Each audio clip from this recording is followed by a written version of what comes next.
Olá, hoje a gente vai falar um pouquinho de simulações de sistemas dinâmicos não lineares, tá? Nessa aula eu vou apresentar para vocês um modelo dinâmico que é o conversor Boost, tá? Ele é um conversor, né, onde eu tenho uma entrada VI de tensão e eu tenho uma saída VO, né, de tensão também, que vai ter um nível superior a esse nível de entrada VI, tá? Como é que ele funciona? Ele é um circuito chaveado. Ele possui duas chaves, no caso eu tenho aqui uma chave que ela é acionada periodicamente por meio de um sinal de PWM. O que é esse sinal de PWM? É um sinal onde eu tenho uma certa periodicidade e eu controlo, né, esse nível de tensão por meio da largura desse pulso. Tá? O que é essa largura? É o quanto de tempo que ele fica em nível lógico alto, né? Então, quanto tempo essa chave fica fechado, eu fico alterando esse tempo, mantendo o período constante. Tá? Ele vai ter dois elementos armazenadores de energia, que é o indutor L e o capacitor C. Tá? Quando ele fecha, né, tem uma corrente aqui, vai ter uma corrente. Quando eu fecho esse circuito, eu vou induzir uma corrente nesse indutor que ela tende a crescer, okay? Com o tempo. Quando eu abro essa corrente que antes estava aqui nesse caminho, ela passa para o circuito de saída. Tá? E esse capacitor ele vai servir como um filtro para manter a tensão de saída constante. Para modelar esses sistemas, a gente tem uma característica. Esse é um sistema, né, característico, que é um sistema que eu tenho dois estados que se ficam comutando periodicamente. Tá? Quando a gente corre isso, né, em altas frequências, né, ou seja, eu tenho aqui, esse chaveamento ocorre aqui em 20 kHz ou 250 kHz, dependendo da aplicação, frequências bastante altas, enquanto que a dinâmica, né, é em segundos ou milissegundos, né, que está sendo estudada. Então, eu tenho aqui essa dinâmica de alta frequência, tá? E eu tenho uma dinâmica de baixa frequência, tá?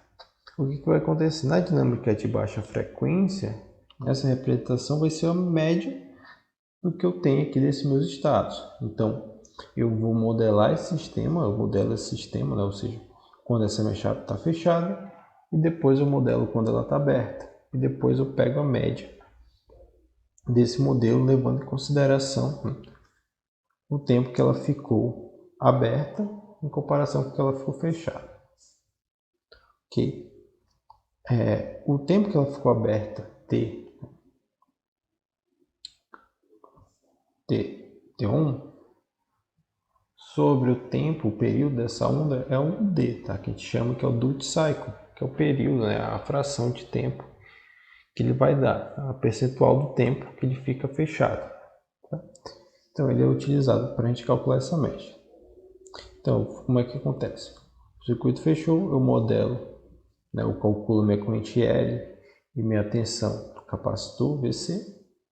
Depois eu faço o mesmo para o circuito aberto, né? A relação de L e a tensão do capacitor VC, que vai resultar nesse modelo, que é o modelo de espaços médios. Então, D é o percentual de tempo que essa chave fica fechada, e L é a corrente do indutor e VC é a corrente do capacitor. Tá? Essa é a nossa equação de estado desse sistema, como ele se relaciona. Bom, percebam, né, que a nossa entrada vai ser esse D, porém ela não está aqui no vetor de saída, ela está dentro do vetor, dentro dos nossos estados aqui. Então tem um sistema não linear. Esse D não é uma constante, né? Ele está variando ao longo do tempo. Okay? Então tem aqui um sistema que ele não é linear, que a minha saída, né, ela está multiplicando aqui os nossos estados. Tá?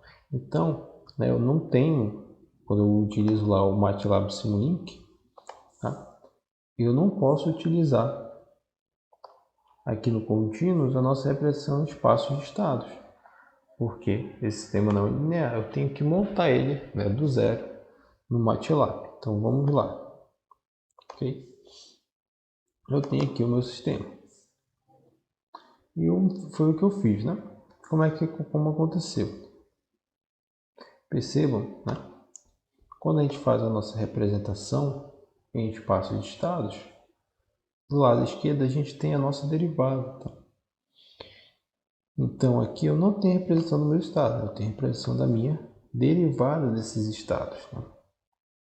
Ok? E se eu derivo, né, essa derivada, eu tenho a minha função. Então, por exemplo, se eu derivo aqui minha corrente, eu vou ter minha corrente L. Se eu integro a derivada da minha corrente IL, né, eu tenho IL. Se eu integro a derivada da tensão dVc dt, eu tenho Vc de t. Né? Então, é isso que a gente vai fazer aqui no MATLAB. Né? Então, o que eu adicionei aqui? Eu considerei aqui na minha saída, então eu tenho integrador. Tá? Na saída desse meu integrador, eu vou ter o IL. Tá? Então, o que eu tenho antes desse integrador como entrada? Eu tenho derivada de L, que ele já deu aqui, a gente já tem aqui na nossa função de espaço de dados. Então, basta que eu faça, que eu coloque essas equações aqui. Tá? Então, vamos lá. DIL, né? Eu tenho uma multiplicação de matriz, então vai ser linha com coluna. Então, eu tenho que medir essa linha com essa minha coluna. Vai ser 0 vezes IL, então eu multiplico IL, e menos 1, né? Menos 1 menos D sobre L, multiplica VC. Tá? Então eu vou colocar isso aqui na minha representação do meu modelo. Então eu tenho aqui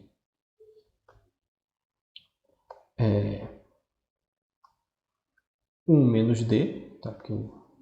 Que essa vai ser minha entrada D, vem aqui. Então aqui vai ser minha entrada D, menos 1, 1 menos D. Eu tenho esse termo aqui em cima nessa representação. Tá? Para organizar, eu usei o GoTo. Tá? Se a gente olhar aqui no Signal Routines, a gente pode encontrar o GoTo. Tá aqui. Tá?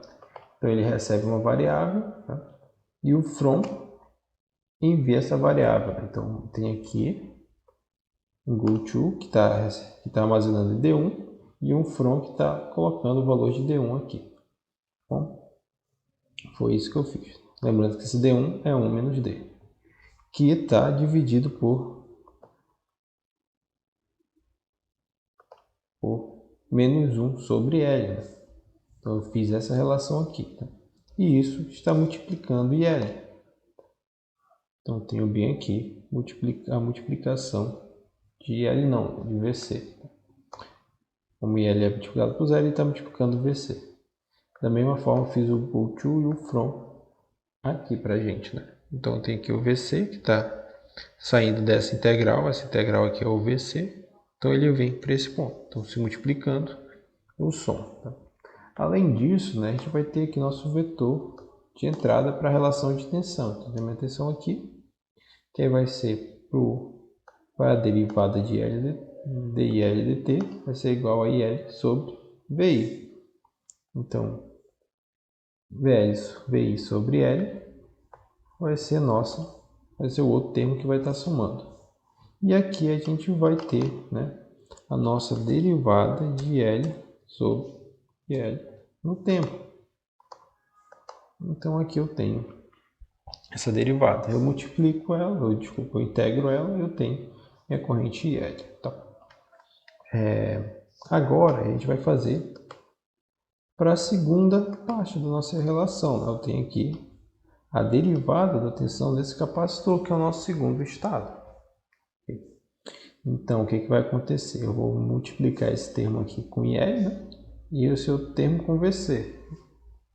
E como eu não tenho nada aqui na minha entrada zero, vai ser somente esses dois componentes que vão estar aqui na nossa derivada. Então, antes da minha integral eu tenho a derivada e aqui eu tenho o VC.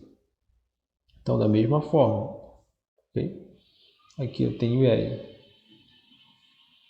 IL D1 1 sobre C, né? D1 que é o nosso 1 menos D, vezes IL. Então eu fiz esse termo aqui vezes esse, menos VC, menos, né? VC sobre RC, que é esse termo que está aqui, né? Voltando da integral. Né? A integral volta para cá. E aqui eu tenho a nossa derivada. Eu integro ela, eu tenho minha relação. Perceba, né, que aqui eu não coloquei a saída do nosso sistema. Mas eu posso colocá-la sem nenhum problema. A saída do nosso sistema ela vai ser, né, uma composição dos nossos estados, que é o IL e o VC.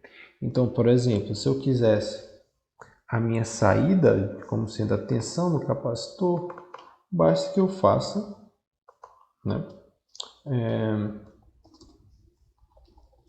como sendo a saída,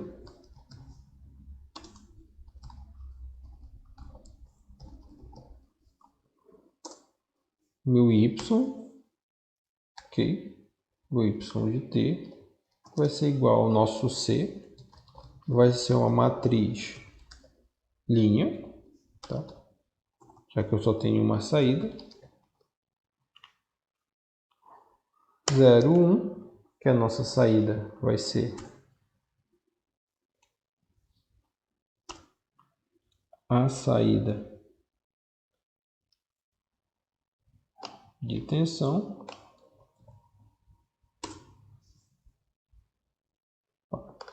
E uma coisa.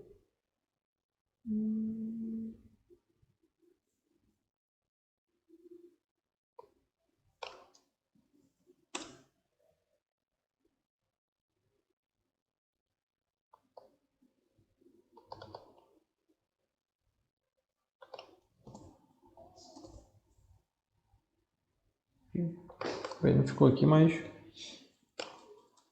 a saída vai ser a nossa matriz C, tá? Que vai multiplicar o VC. Então vai ser uma matriz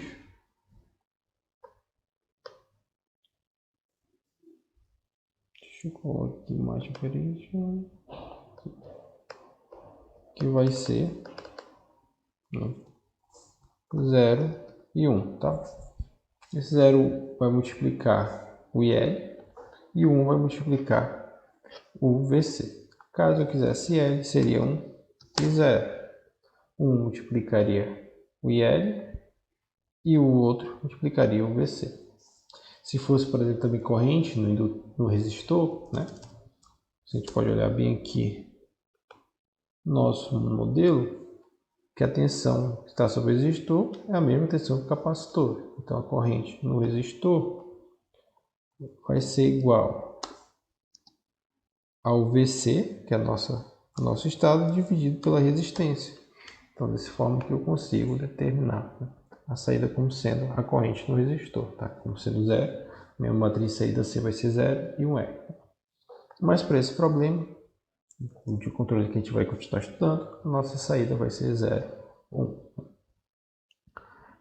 Que é a nossa vetor de saída será a tensão. No próximo vídeo a gente vai entender como linearizar esse modelo que a gente encontrou, tá? E como